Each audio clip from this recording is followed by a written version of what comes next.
반갑습니다. 이제 우리가 이제 지난 시간에 한 글자 쓰기 했잖아요. 이제 두 글자 쓰기로 했어요. 여러분들이 그 따라쓰기 교재 한 거 있잖아요. 따라쓰기 교재는 교수님이 한번 피드백을 전체적으로 한번 해보겠습니다. 오늘은 두 글자 쓰기를 한번 해볼게요. 지난 시간에 한 글자를 했으니까. 그래서 대표적인 어떤 사랑, 희망, 인연, 은혜, 이런 거 있잖아요. 동행, 이런 어떤 글씨를 통해서 두 글자를 썼을 때 차이점은 뭐냐? 한 글자 썼을 때는 혼자니까, 하나니까. 근데 두 글자 쓸 때는 바로 옆글씨하고 영향을 받아요. 옆글씨가 어떤 것이냐에 따라서 바로 옆글씨가 영향을 받는 게. 그러면 두 글자보다 세 글자가 더 많이 받고, 네 글자 더 받고, 문장에서 더 많이 받는 거예요.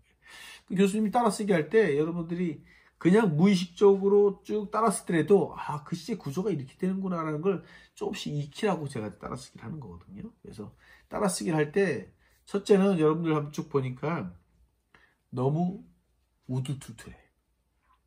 그럼 우두투투한 이유가 뭘까? 지난 여러분들 선배들이 한 거 보면은 너무 천천히 썼다는 거예요. 천천히 쓰면 우둘투투하게 시골길. 예? 근데 너무 또 빨리 쓰면 안 되잖아요. 붓의 속도를 여러분들이 스스로 감을 익혀야 돼요. 교수님, 그럼 교수님 붓의 속도 어느 정도나 돼요? 교수님 얘기 못 해요. 왜? 감의 문제니까. 감각에 여러분들이 하면서 경험에 의해서 이 정도를 쓰니까 우둘투투하지 않구나. 이 정도 쓰니까 손이 매끈하구나. 이런 감을 익혀야 돼요. 계속 익히라는 거예요. 그래서 캘리그라피가 이게 그냥 누구나 쉽게 쓰고 이 안에요. 이 안에는 엄청난 조형 감각이 들어있다. 그래서 여러분들이 하나씩 배워나가는 게 좋겠다 생각이 좀 들어갑니다. 자, 그러면 지금부터 교수님과 함께 두 글자 쓰기를 배우겠습니다. 그리고 2탄에는 따라쓰기에 대한 거를 또 배워요. 그래서 2개씩 영상 들어가니까 잊지 마시고. 그리고 과제는 따라쓰기 영상에서 제시하는 그 과제 있잖아요. 그거를 반드시 여러분이 해서 올리지 않으면 교수님이 성적을 잘 줄 수가 없어요. 왜? 근거가 없으니까. 지금은 컴퓨터에서 우리 클래스룸 이곳에서 여러분 올리지 않으면은 여러분이 성적을 줄 수가 없다는 걸 여러분이 이해를 하셔야 돼요. 그래서 제 시간에 다 놓으셔야 돼요. 알겠죠? 자, 좀 더 시작을 하겠습니다. 자, 우리 캘리그라피 쓰면서 참 열심히 하는 학생들이 많아가지고 교수님 흐뭇합니다. 보니까 질문도 많고요. 또 교수님한테 별도로 또 메시지도 보내주고. 그래서 교수님 이렇게 할 때는 이렇게 해야 되는데 이게 잘 안 돼요. 그 관심이거든요. 아무런 관심 없는 있으면 교수님이 더 힘들어져요. 여러분들이 그렇게 관심을 갖고 했으면 좋겠습니다. 제일 먼저 여러분들이 흔하게 쓰는 단어가 있죠. 사랑을 한번 써볼게요. 이게 사가, 자, 보시게 되면은 사가 일자가 안 쓰고 이렇게 씁니다. 이렇게. 그리고 가서 와서 그 다음에 자, 이거 사 이렇게 씁니다. 사. 자, 잘 보면 이제 다시 돌려서 한번 보세요. 랑을 할 때는 여기서 출발해요. 여기서 출발하는 게 아니라 보통 글씨 여기서 출발하잖아요. 여기서 출발, 여기서 두껍게 가요. 두껍게 이렇게 3, 3, 그죠? 자, 여기서 이렇게 사랑을 씁니다. 사랑. 자, 보셨죠? 여기서 포인트가 뭐예요? 포인트가 뭘까요? 여기서 포인트는 바로 이 굵기, 이 3이잖아요. 3. 여기서 이렇게 쫙 와서, 이렇게 쫙 와서, 잘 안 나오네. 자, 그러면은 여기서 이렇게 쭉 와가지고 3자가 보이죠? 3자가, 그죠? 3자가 보이면서 여기서 속도감 있게 가서 요걸 보시게 되면은 요게 아주 얇게 써요. 얇게. 얇다. 왜? 받침은 얇게 써야 된다. 받침은 다 얇게 쓰셔야 돼. 받침을 얇게 써야 글씨가 예뻐요. 얇게. 얇게. 그죠? 예, 얇게 써야 된다. 그러면 어떻게? 붓을 이렇게 붓 끝을 두고 이렇게 써야 되는데, 이게 각도가 45도 향하게, 이행이. 교수님, 왜 이렇게 쓰면 안 돼요? 이렇게 쓰면은 글씨가 얘만 시선이 뺏겨요. 동그랗기 때문에. 그래서 얘도 보시면 터 있잖아요. 그죠? 터 있잖아요. 터 있으니까, 예? 손으로 인식하게끔 한다. 사랑. 자, 사랑을 교수님 함께 써봤어요. 근데 이 사랑을 요 청목체로 쓰는 거잖아요. 그죠? 만약에 청목체를 안 쓰고 그냥 정말 어눌하게 쓴다면 이렇게도 써요. 이렇게.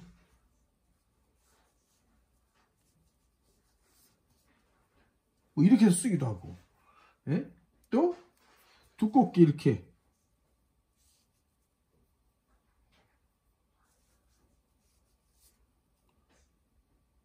이렇게 쓰기도 하고. 이 글씨가 어디 하나가 정해진 게 아니라는 거예요. 그렇지만 교수님이 배우는 게 이제 이렇게 청목체를 배우게 되면 이런 글씨들이 뉘어서 날려 쓸 수도 있어요. 이렇게. 야, 이렇게 사랑, 그죠? 확 빨리. 사랑과 전쟁. 이렇게 쓰기도 하죠. 예? 그래서 이런 거는 여러분들이 이제 응용. 이런 것도 다 응용이에요. 이렇게 해서 응용되고, 이렇게 해서 응용되고, 이렇게 다양한 응용을 할 수 있다라는 것을 교수님이 같이 배웠습니다. 자, 그 다음에 희망을 한번 해볼게요. 희망. 여기 희망이다. 희망적이다. 희망. 두 글자잖아요. 여기서도 망에서도 이응이 또 이게 있죠. 예, 망. 자, 희망을 어떻게 쓰냐? 희망은 자 보시게 되면 자 여기서 이렇게 가서 그죠? 여기서 45도 그죠? 예, 여기서 짧아야 돼요 여기. 예, 망.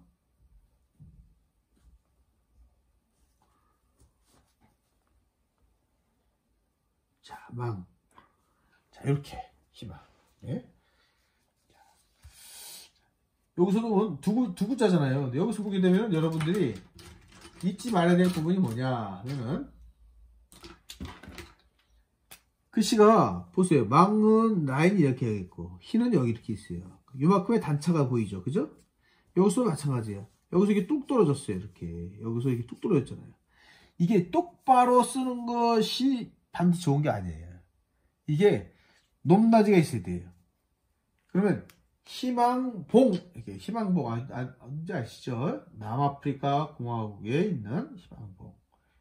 예? 희망봉일 땐 또 어떻게 되냐? 그럼 여기는 짧아져야 돼, 세 개. 이 두 글자 이게 끝났을 때 하니까 확 나가는 건데 끝나지 않았을 때 희망봉이 있을 때는 이렇게 쓰죠.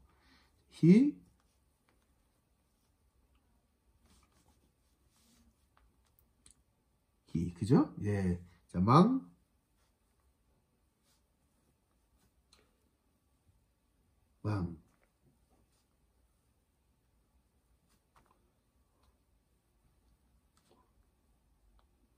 이렇게 했습니다. 자, 뭔 차이가 있어요? 보세요, 요 길이. 요 길이가, 이건 길잖아요. 요거 짧죠? 왜? 이 희망 다음에 다른 글씨가 왔을 때, 예? 요 글씨가 왔을 때 반드시 요거 짧아야 돼요.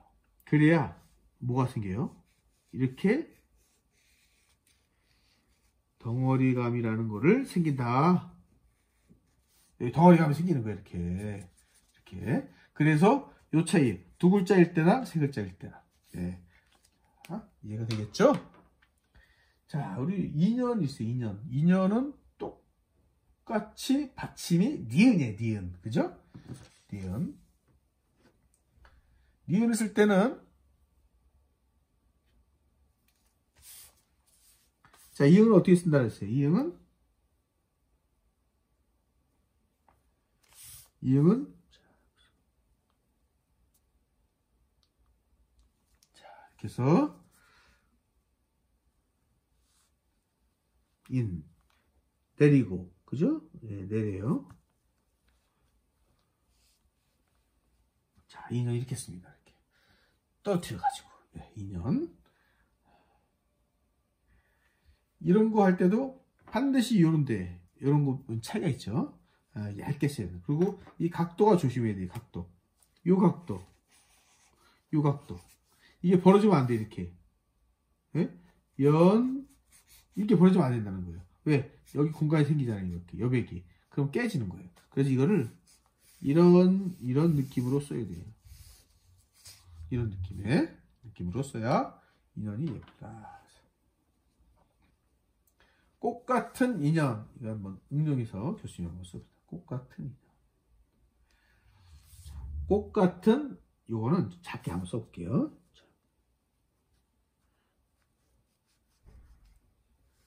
꽃.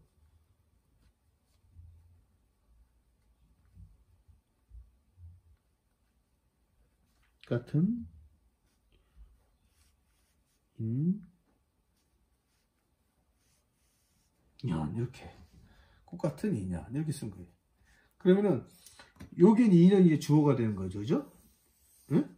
근데 어떤 인연이냐? 꽃 같은 인연이다. 요거는 조연이에요. 주연, 조연. 그래서 이걸 좀 크게 쓰는 거고요.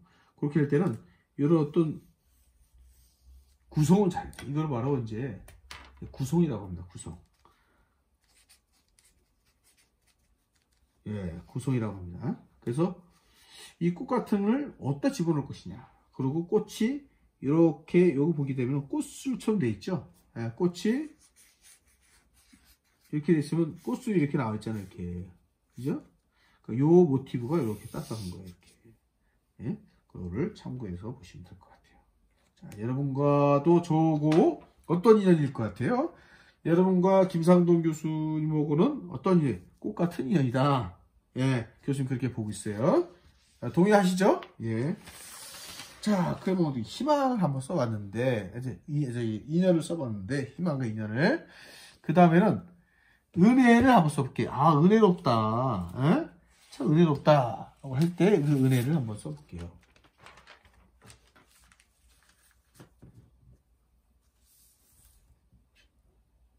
자, 교과서에 보면은 93쪽이에요. 93쪽에 은혜를 한번 쓸게요.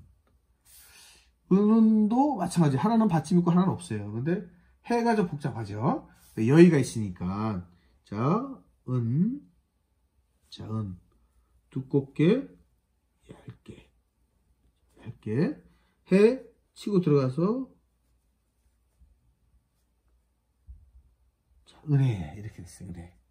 네? 은혜. 자, 은혜로운 삶 한번 같이 이어서 한번 써볼게요. 은혜로운 삶. 작게 써야죠. 왜? 중요하지 않죠. 예? 삶이 이제 여기서 또 중요하니까 여기서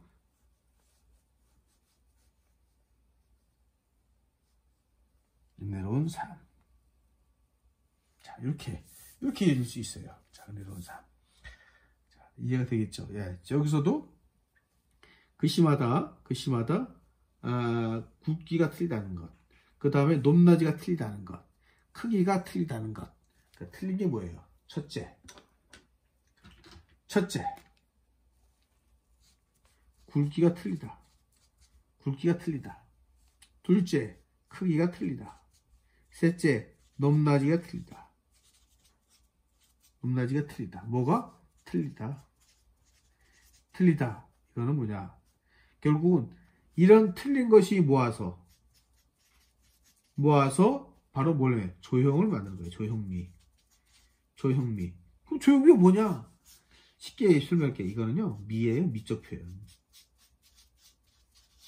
미적표현이라고 생각하면 돼요. 그래서 굵기, 크기, 높낮이의 다양성 이런 걸 가지고 하는데 여기에 중요한 단어와 그렇지 않은 단어를 크고 작고를 조절하는 거예요. 자, 여기 보면 이렇게 로운, 요거는 작게 썼잖아요. 그죠? 작게 썼죠. 그리고 3에서도 요 굵기, 요 굵기, 자, 요 굵기, 요 굵기, 요 굵기 다 틀리죠? 예, 틀리다는 거예요. 굵기가. 그래서 이게 굵기가 다양하게 써야 여러분이 예쁜 글씨를 쓸 수 있다. 이거를 만약에 날림체를 쓴다, 어눌하게 쓴다, 뭐 이렇게도 쓸 수 있어요. 이렇게 흘려가지고 쓰면은 이렇게.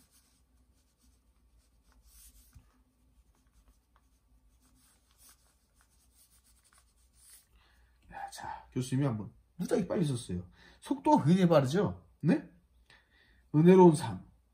이렇게 빠른 속도로 쓸 때는 또 이렇게 쓸 수 있어요. 그러니까 이게 교수님이 저건 정답이고 이건 오답이고 이 개념이 아니라는 거예요. 그래서 나름대로의 글씨의 어떤 변화를 잘 보셔갖고 이건 응용을, 이건 기본기고 이런 건 응용이에요, 응용. 그거 되게 어눌하게 쓸 수 있어요, 어눌하게. 왜냐면 어린아이가 쓴 것 같이 놓치려면 붓을 끝을 잡아요, 끝을 잡아서 이렇게.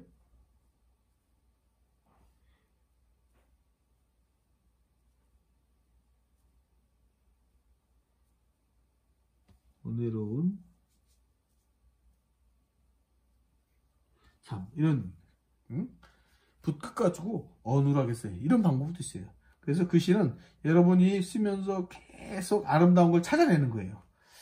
자, 그 다음에 은혜를 썼어요. 그렇죠? 네, 은혜를 썼고, 그 다음에 공원이 나오네요. 공원 동심 이렇게 돼 있어요. 공원. 요즘 뭐 코로나 때문에 사람 마주치는 것도 불안하고, 예? 여러분들 생활이 아주 엉망진창된 것 같아요. 지금 교수님 삶도 엉망진창됐고, 예? 자, 공원을 한번 써보겠습니다.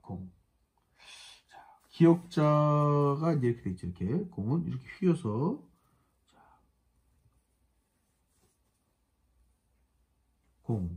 원 내리는 거죠. 또, 예. 자, 이렇게 공원이에요. 공원 이렇게 쓴 겁니다. 예. 이것도 어때 보세요. 이것도 얇게 가죠. 예. 이것도 마찬가지예요. 교수님이 쓴 여태까지 설명한 거를 똑같이 적용을 해서 써본 겁니다. 공원의 벤치, 공원의 낭만, 이렇게 공원의 이렇게 작게 써야 돼요. 낭만은 좀 커야겠죠? 그죠? 예. 자, 공원의 낭만 이렇게 썼어요. 공원의 낭만 어떻습니까? 글씨가 일단 변화가 많으니까 저런 어떤 얇은 선, 아주 얇은 선들, 이거 아주 엄청 얇죠? 예. 이런 선요수 많이 해야 되거든요. 선요수. 그래서 이런 부분들이 있어요. 공원의 낭만. 근데 공원의 낭만을 조금 속도를 빠르게 하면서 날려 썼다. 그럼 이렇게 쓸 수 있죠?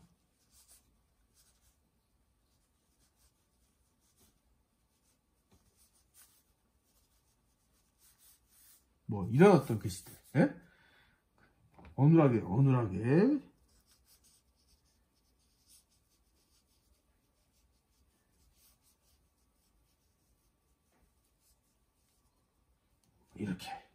이렇게도 쓰기도 하고, 예? 예. 그래서 다양하게 한번 이렇게 참고적으로 보시면 됩니다. 자, 공원을 썼고, 그 다음에 동심이 있어요. 자, 동심을 한번 써보겠습니다. 교과서가 지금 몇 페이지입니까? 이게? 자, 보면 96, 95, 94페이지 마지막이에요. 동심. 자, 순수하죠? 예, 동심. 자, 동심을 할 때는 여기서 붙었어요. 물론 뭐 이제 교수님은 이제 여기서 보시게 되면 이제 교수님 다 쓴 거지만 이렇게 찍어요. 찍었죠? 그럼 약간 퍼져요. 오돌토돌하게 퍼지죠? 예, 퍼져요.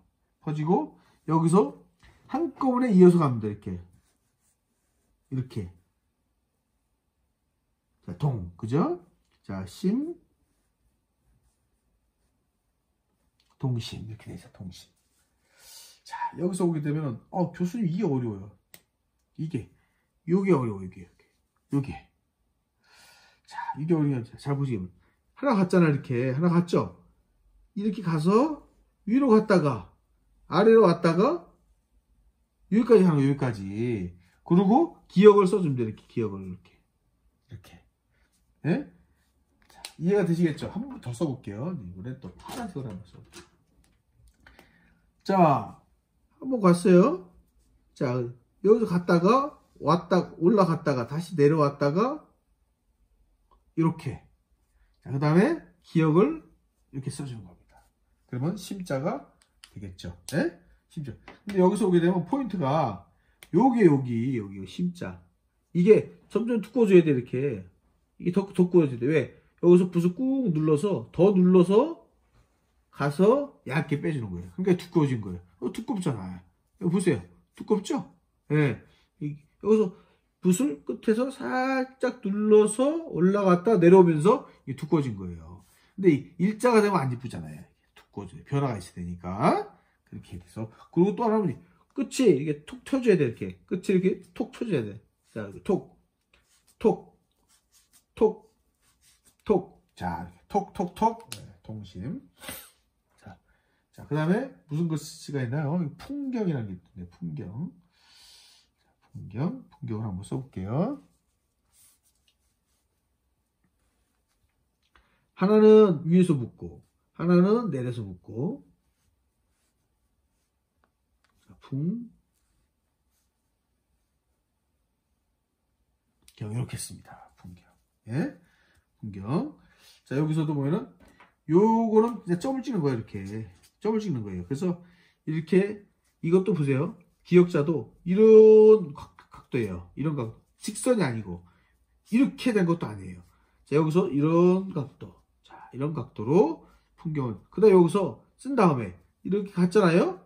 여기서 힘을 빼요. 붓을 힘을 빼가지고 살짝 끝에 내려가야 돼. 여기서 눕혀서 갈 것. 여기서 이만큼은 눕혀서 갈 것. 어떻게? 붓을 눕혀서 간다. 그 다음에 점을 찍어. 여기 점을 찍고 그 다음에 여기서 이렇게 갔다가 왔다가 여기서 이렇게 하는 거야. 이렇게. 자, 경자 쓰는 방법. 자, 풍자는 보세요. 풍자는 요강이 되잖아요. 그럼 여기서 요 부분. 자, 요 부분을 쓸 때는 자, 갔잖아요. 그러면 여기 와서 이렇게 떨어뜨리게. 에? 이렇게 떨어뜨리게 이렇게 썼으면 예쁜 풍자와 경자를 만날 수 있다. 예? 자, 그 다음에 다 쓸 수는 없으니까 여기서 행복을 한번 써, 감사를 한번 써볼게요. 감사. 늘 감사해야겠죠. 예, 감사. 감사할 때 기억은 똑같아요. 가서 힘 빼서, 그죠?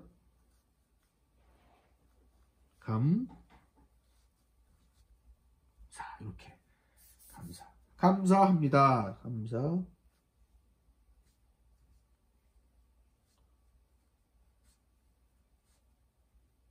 감사합니다.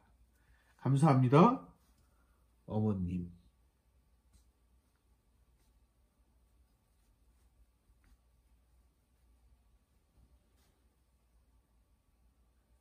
이렇게. 자, 응용해가지고 이렇게 한번 써봤어요. 자, 오늘 두 글자를 쭉 썼는데, 여러분들이 이제 나머지 이제 두 글자를 연습을 좀 많이 한번 해봤으면 좋겠어요. 오늘 두 글자 쓰면서 잠깐만 여러분하고 저기 한번 정리 한번 해볼게요. 자, 오늘 여러분과 함께 두 글자 쓰기를 한번 해봤어요. 두 글자 쓰기의 핵심은 한 글자 쓰기와 달리 바로 옆에 있는 글씨가 어떤 영향을 미치고 그 높낮이, 굵기의 변화, 그죠? 그 다음 어떻게 크기의 변화, 이 세 가지가 어떻게 보면은 다양성을 최대한 줬을 때 바로 조형미가 나온다는 거예요. 교수님이 이게 쓴 걸 가지고 여러분이 이제 배웠잖아요. 따라쓰기 교재에다가 여러분이 또 하면서 교수님의 얘기를 되뇌이면서 연습을 해보면 좋겠다 생각이 들어가고요. 지금 이 두 글자 쓰기를 여러분이 연습지에다가 두 글자 쓰기를 한번 써서 올려주면은 나중에 성적이 좀 비슷비슷하다고 했을 때는 가산점 줄게요. 물론 안 해도 상관없어요. 따스만 교재도 내도 여러분이 기본은 되니까. 그래서 여러분이 그렇게 열정을 보인 사람한테는 교수님이 가산점을 줄게요. 그래서 성적책에 반영하겠습니다. 또 하나는 다음 주에는 이제 세 글자 해볼게요. 그러니까 세 글자일 때는 두 글자는 또 드리겠죠. 그래서 세 글자, 네 글자, 다섯 글자 문장, 그렇죠? 한자로서. 그 다음에 다양한 도구로 쓰는 부분도 한번 해볼게요. 그리고 어눌하게 쓰는 방법, 이것도 한번 구체적으로 한번 강의해서 여러분이 캘리그라피를 배우는데 부족함 없도록 교수님이 최선을 다하겠습니다. 코로나 조심하시고 주변 사람과 함께 행복한 가을을 맞이했으면 좋겠습니다. 청복 김상동 교수였습니다. 자, 다음 시간에 또 뵙겠습니다.